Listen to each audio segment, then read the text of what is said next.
గుంటూరు నగరంలోని వెంకట్రావుపేటకు చెందిన అలవాల రాధిక, స్థానిక ప్రభుత్వాసుపత్రి గేట్ వద్ద టిఫిన్ బండి నడుపుతూ తన కుటుంబాన్ని పోషించేది. కాని ఇటీవల జరిగిన రోడ్డు విస్తరణ పనుల కారణంగా ఆమె బండిని అధికారులు తొలగించారు. బండిని గుట్టలుగా లేపి కాలువలో పడేశారని, ఇక జీవనం ఎలా సాగించాలో తెలియక పేద కుటుంబం తీవ్ర ఆందోళనకు గురైంది. పలుమార్లు అధికారుల చుట్టూ తిరిగినా ఎవరూ పట్టించుకోలేదు. ఈ పరిస్థితుల్లో భర్త లేకుండా ఒంటరిగా బతుకుతోన్న రాధిక పరిస్థితి మరింత విషమంగా మారింది.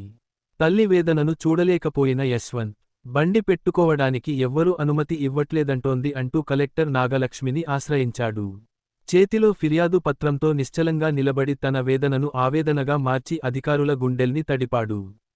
యశ్వంత్ విన్నపాన్ని శ్రద్ధగా విన్న జిల్లా కలెక్టర్ నాగలక్ష్మి, వెంటనే నగరపాలక సంస్థ అధికారులతో ఫోన్లో మాట్లాడి ఆ కుటుంబానికి తక్షణమే జీవనోపాధి కల్పించేలా చర్యలు తీసుకోండని ఆదేశాలు జారీ చేశారు.